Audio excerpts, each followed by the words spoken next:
여러분 혹시 이런 경험을 하셨는지 모르겠습니다. 갑자기 어떠한 좋은 일이 여러분에게 생긴 적, 너무 좋은 일이어서 이걸 말로 표현할 수 없는 그러한 경험을 하신 적이 있습니까? 누가 내 대신 어떤 빚을 갚아 주었다거나 혹시 생각지도 못한 곳에서 이렇게 도움을 받았다거나 하는 그런 것. 이 운동이 참 작년에 많이 일어났던 것 같은데요. 스타벅스나 이렇게 커피숍에 가면 이제 자동차로 이렇게 드라이브스루를 하는데 앞 사람이 내 커피 값을 대신 계산해 주는 거 경험하신 적 있나요?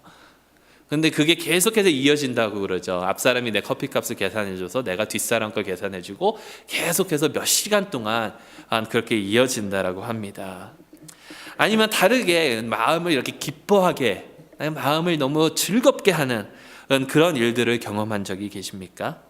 내 자녀에게 아니면 혹은 내가 사랑하는 사람에게 정말 좋은 일이 일어났다고 연락을 받는다든지 그러한 좋은 일.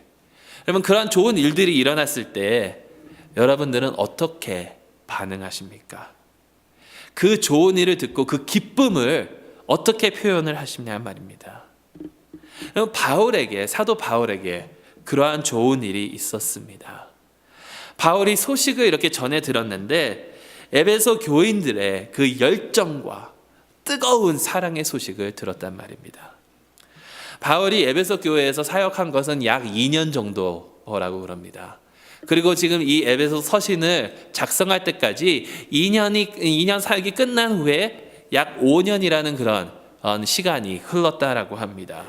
근데 그 5년 정도가 지난 지금 바울이 사역했던 그 교회가 부흥하고 있고 하나님의 은혜로 성장하고 있다라는 그런 소식을 바울이 접했습니다.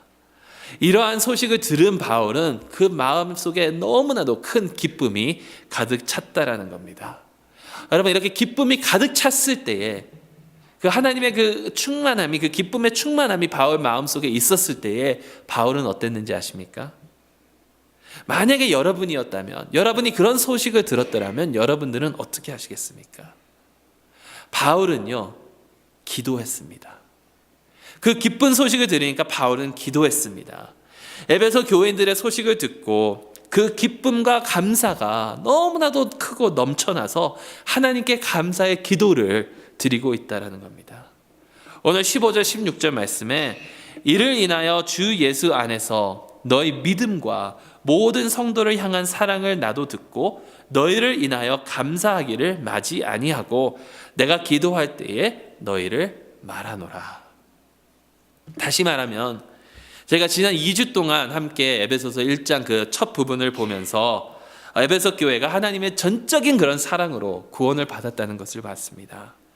하나님께서는 태초 전부터 에베소 교회를 예정하시고 택하시고 그리스도 예수의 희생을 통해서 아버지 하나님의 자녀로 그들을 삼아 주셨습니다.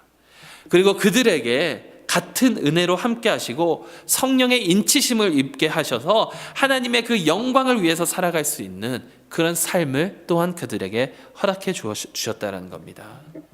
이게 주를 믿는 자들의 궁극적 목적이 저희가 지난주에도 봤듯이 주님의 영광을 위해서 살아가는 것이다 라고 말씀을 드렸는데, 하나님께서 에베소 교회에 역사하신 것도 주님의 영광을 위해서 역사하신 것이다 라는 겁니다. 그런데 그 하나님께서 역사하시고 있는 이 교회가 정말 하나님을 위해서 살아가기로 작정을 하고 노력하고 부흥하고 성장하고 있다라는 그런 말입니다. 오늘 15절 말씀에 이를 인하여 라고 이렇게 시작을 하는데, 이를 인하여라는 것은 하나님의 영광을 위하여, 영광을 인하여, 영광을 위해서 살아가는 그 삶을 인하여 바울은 그 하나님의 영광을 생각하고 있었습니다. 그런데 에베소 교회에 주 예수 안에서 믿음과 서로를 향한 그런 사랑이 넘쳐나고 있다라는 겁니다. 하나님의 영광을 위해서 그런 삶을 살아가고 있다라는 것이죠. 그럴 때 바울은 감사의 기도를 지금 드리고 있는데, 단순히 그냥 한 번 기도를 드리고 하나님 감사합니다 이러고 끝나는 것이 아니라 이 감사하기를 마지 아니한다. 결국 이 말씀은 감사하기를 멈추지 않고 계속해서 하나님께 감사하고 있었다는 말입니다. 그리고 또한 에베소 교회를 인하여 감사를 그치지 아니하고 그들을 계속해서 생각하고 기억하고 그들을 위해서 그들이 더 성장할 수 있도록 기도를 했다라는 겁니다. 여러분, 제가 어스틴에서 이제 처음으로 전임 사역을 시작을 했습니다. 그래서 처음에 딱 갔었을 때 중고등부 사역을 맡았는데 몇 년이 지난 후에 어느 그 5학년 교사들이, 그러니까 중고등부는 아니죠, 초등부 교사들이 저를 찾아왔습니다. 지금 5학년에 어느 한 남자 학생이 있는데 이제 곧 조만간 여름만 지나면 중고등부로 올라갈 건데 너무나도 말을 안 듣는다라는 겁니다. 얼마나 말썽을 피우고 다니는지 이 학생이, 그 같은 또래 5학년 여자 학생들이 한 7, 8명 되는데 한 명도 빠짐없이 다 울리고 다녔다라는 겁니다. 교회 올 때마다 다 울리고 다니는 거예요. 그래서 얘를 불러다가 혼도 내보고 타일러 보기도 하고 대화도 해보고 모든 방법을 다 동원해서 이 학생을 좀 바꾸려고 이렇게 노력을 했는데 아무런 소용이 없다라는 것이죠. 그래서 저한테 와서 이제 앞으로는 전도사님, 제가 그때 전도사 시절이었으니까 전도사님 책임입니다. 책임 떠맡기려고 이제 저한테 오신 거예요. 근데 그 학생을 불러다가 얘기를 해봐도 자기도 왜 그러는지 자기가 모르겠다라는 겁니다. 나도 내 친구를 울리고 싶지는 않은데 그냥 자기 기분대로 하다 보면 걔네들이 울고 있다라는 거예요. 근데 이랬던 한 학생이요, 몇 년이 지나고 나니까 완전히 180도 바뀌어져 있었습니다. 완전히 다른 모습이고 선교 갈 때마다 제일 먼저 참석하는 학생이었고 찬양팀도 굳은 일 마다하지 않고 섬기는 그런 학생이 됐고 전도도 열심히 하고 정말 그 중고등부의 리더로 거듭났다라는 겁니다. 여러분, 그런 학생을 볼 때 제 기분이 어땠는지 상상하실 수 있겠습니까? 얼마나 하나님께 감사하던지, 얼마나 하나님께 감사하고 마음이 기쁘던지요. 여러분, 그런 경험을 하신 적이 있습니까? 이것이 바로 예수 그리스도를 믿는 우리의 모습이 되어야 될 줄로 믿습니다. 우리의 형제 자매가, 우리가 사랑하는 그런 지체들이 주 안에서 성장하고 믿음이 자라나고 있을 때, 그럴 때 우리는 반드시 감사해야 합니다. 형제 자매에게 좋은 일이 일어나면 같이 가서 축하해주고 같이 격려해주고 함께 기뻐해주고 하나님께 감사를 드리는 모습이야말로 참된 교회의 모습이라는 것이죠. 근데 여러분, 많은 경우 우리는 그렇지 못하고 살아갈 때가 많습니다. 함께 기뻐하고 함께 감사하고 그러기는커녕 그들을 헛듣고 상처를 안기고 그러지 않습니까?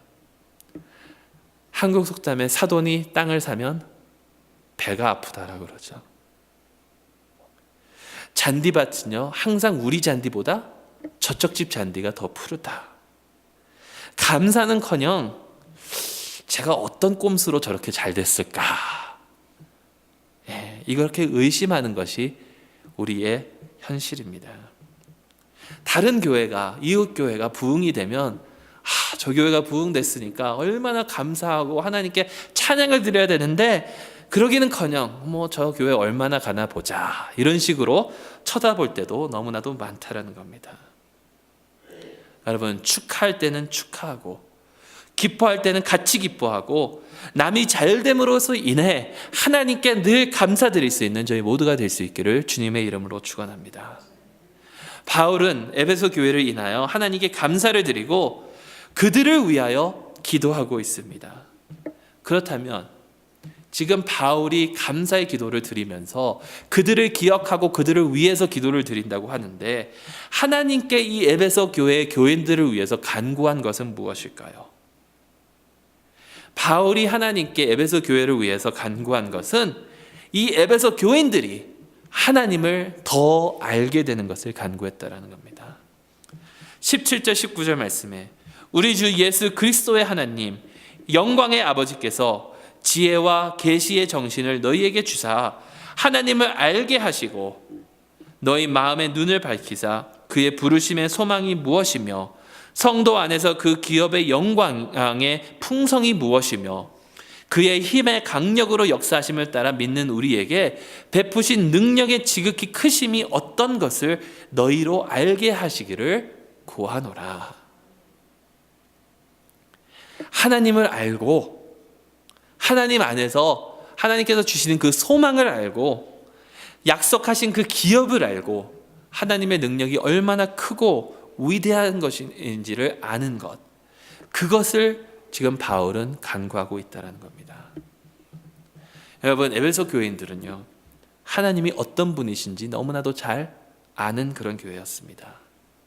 그리고 하나님의 약속하여 주신 그 소망이 어떤 것인지를 알고 있었습니다.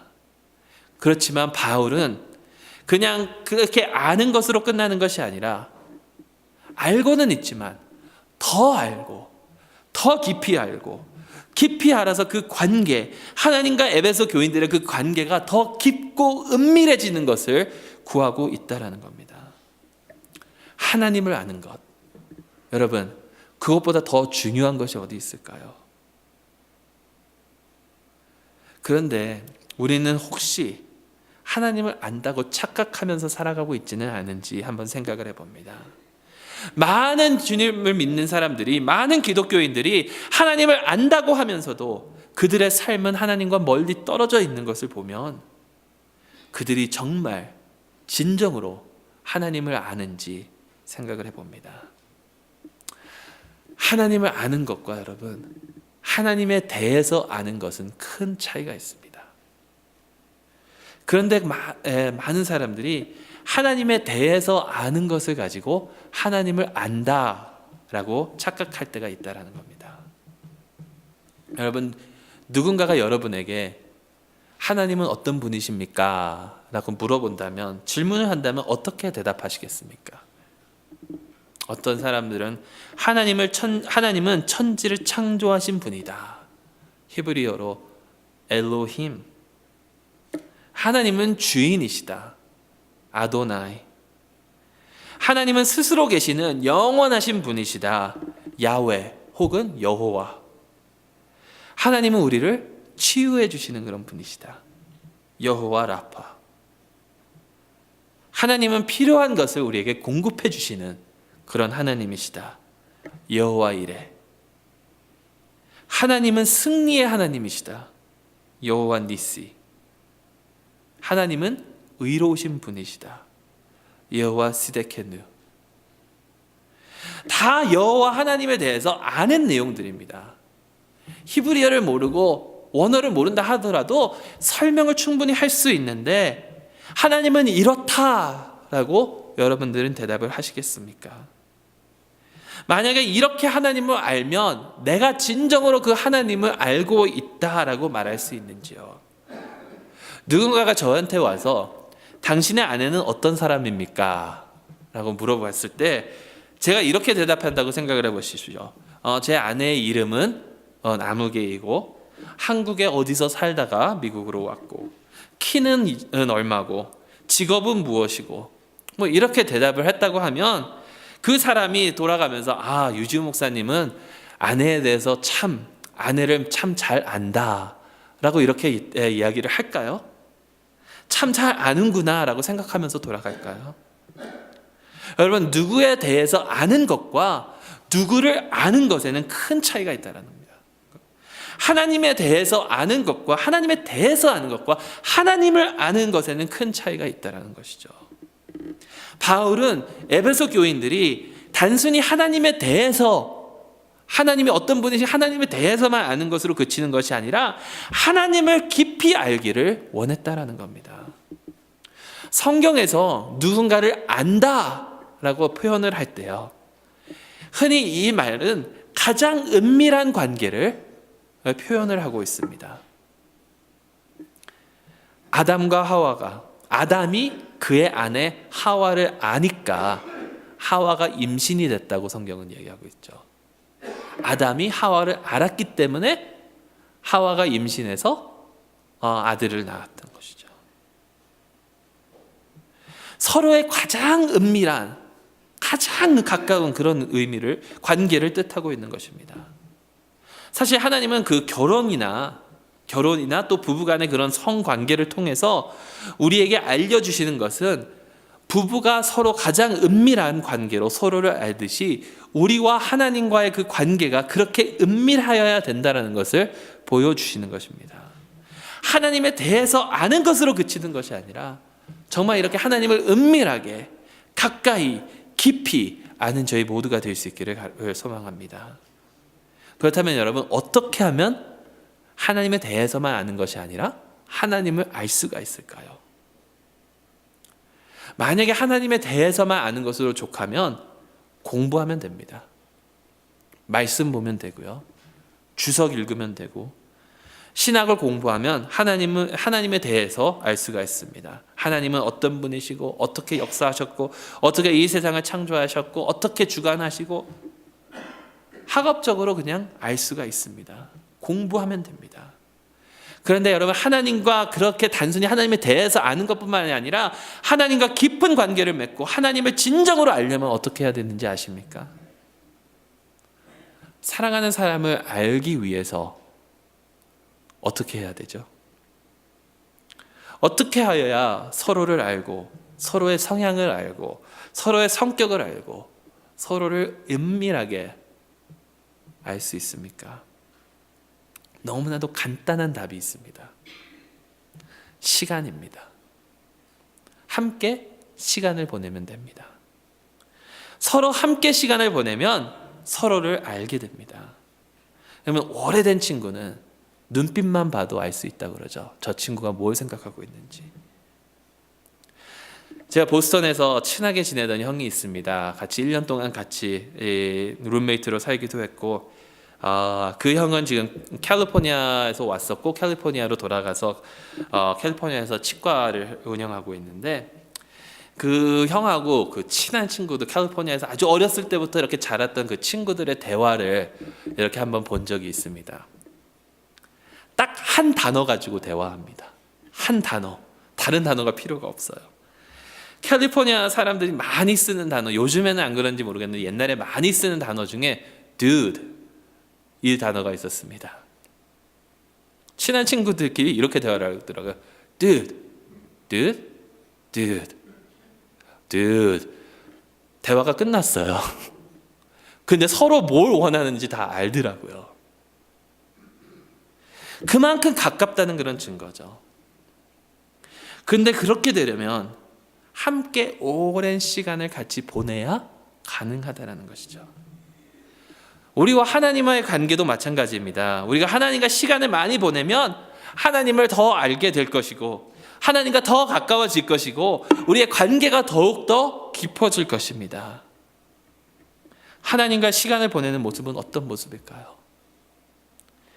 단순히 그냥 말씀 읽고 기도하고, 한국 가니까 저희 고모 집에 가면 항상 텔레비가 켜져 있는데 CBS 아니면 CTS 여러 유명한 목사님들이 오셔서 강의하고, 근데 이런 것만이 아니라는 것이죠. 말씀을 읽을 때 묵상을 해야 됩니다. 깊이 그 말씀 속에서 하나님께서 뜻하시는 바가 무엇인지 깊이 생각하고 묵상해야 됩니다. 그 말씀을 마음속으로 되새기고 또한 그 말씀대로 실천하면서 살아가야 된다는 것입니다.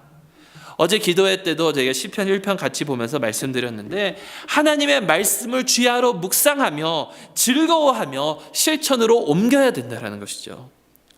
마태복음 그 산상수훈에 나오는 산상수훈 마지막 부분인 마태복음 7장에 반석 위에 짓는 집과 모래 위에 집을 짓는 사람의 이야기가 나옵니다.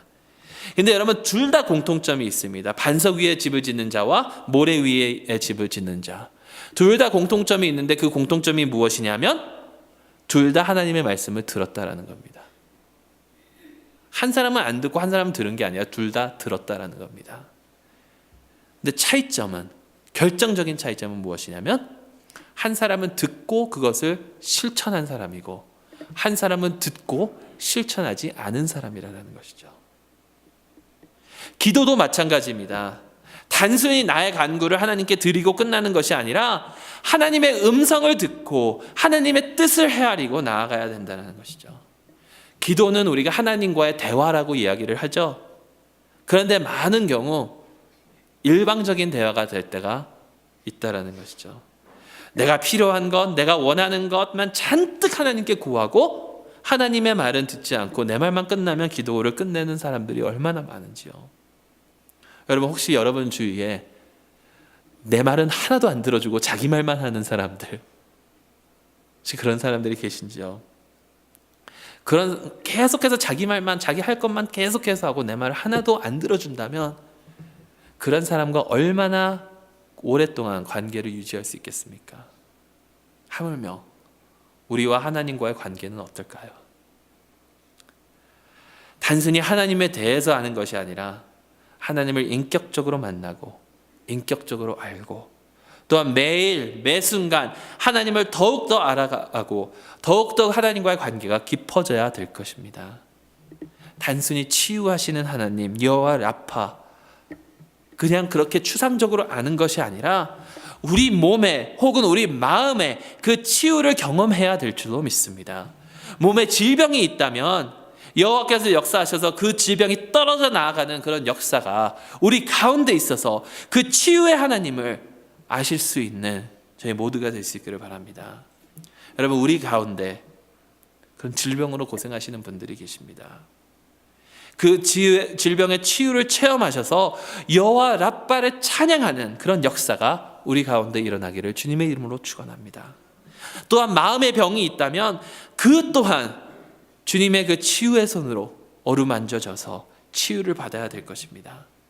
내가 잘못한 것이면 내가 용서를 구하고 상대방이 잘못한 것이라면 예수 그리스도의 마음으로 예수 그리스도께서 우리를 용서해 주셨던 것처럼 긍휼의 마음으로 용서하고 서로의 상처를 치유해 주며 우리 가운데 역사하시는 하나님을 체험하시는 저희 모두가 될 수 있기를 바랍니다.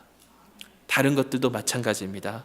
승리의 하나님, 의의 하나님, 평화의 하나님, 이 모든 것들이 단순히 우리가 이름을 부르는 것이 아니라 우리가 몸소 체험하고 느끼고 우리의 삶의 한 부분이 되는 그런 역사가 나타나서 하나님에 대해서 아는 것뿐만이 아니라 하나님을 알고 하나님과 더욱더 깊은 관계를 맺기를 주님의 이름으로 축원합니다.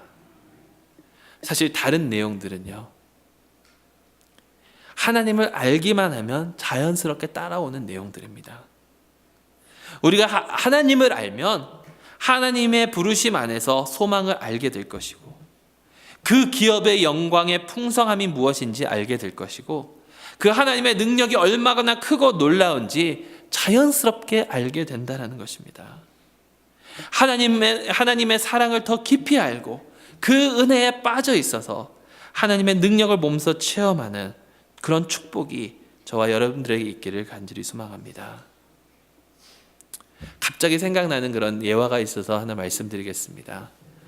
7월 4일이 되면 뉴욕의 코니 아일랜드라는 곳에서 네이튼 핫도그 1인 컨테스트가 있습니다.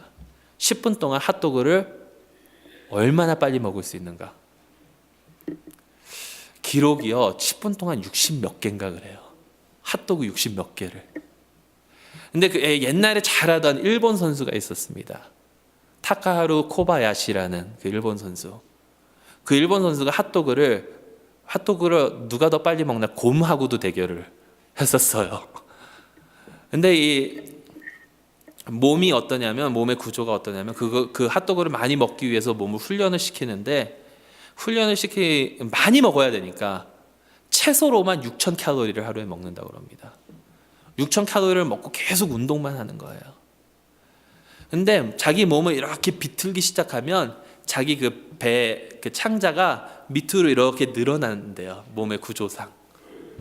먹는 게 이렇습니다. 핫도그 하나 긴 걸 가지고 한 번, 두 번, 세 번 하면 이미 뱃속에 들어가 있습니다. 왜 그 말씀을 드리냐면 핫도그를 우리가 매일 그렇게 먹는다고 생각을 해보십시오. 우리의 몸은 어떨까요? 절대로 건강하지 못할 겁니다. 근데 여러분, 반대로 우리가 하나님의 말씀을 그만큼 우리의 마음속에 넣어서 하나님의 말씀을 소유한다면 우리의 영적 몸은 어떨까요? 저는요, 육체적으로 그렇게 많이 먹으면 우리 육체는 망가질 수 있지만 영적으로 그 하나님의 말씀을 우리 가운데 그렇게 채우고 충만하게 된다면 정말 하나님 안에서 충만한 삶을 살아갈 줄로 믿습니다. 그렇게 하나님과 시간을 보내며 충만한 삶을 살아갈 수 있는 저와 여러분들이 되시기를 바랍니다. 하나님은 우리와 관계를 맺고 나아가시기를 원하시는 분입니다. 우리와 깊은 사랑을 나누며 우리를 통해서 영광 받으시기를 기뻐하시는 분이 바로 우리 하나님이십니다.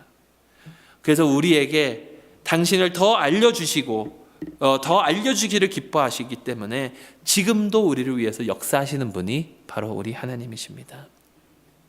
우리가 소망을 가질 수 있고 이 세상에서 승리를 누리며 살 수 있는 그 이유는 무엇인가요? 바로 하나님의 크신 능력이 우리 가운데 역사하고 계시다는 것입니다. 그 크신 능력은 바로 우리 주 예수 그리스도를 죽은 자 가운데서 다시 살리신 그 하나님의 능력이라고 오늘 말씀은 전하고 있습니다. 하나님께서는 예수 그리스도께서 우리의 죄값을 치르도록 하시기 위해서 십자가에 매달리도록 놔두셨습니다.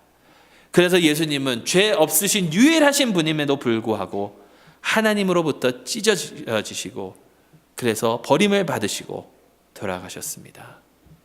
하지만 하나님의 그 크신 능력이 그 예수 그리스도를 죽은 자 가운데서 부활하셔 주셨고 우리 모두에게 부활의 소망, 사망으로부터의 자유를 누리게 하신 것입니다. 그뿐만이 아닙니다.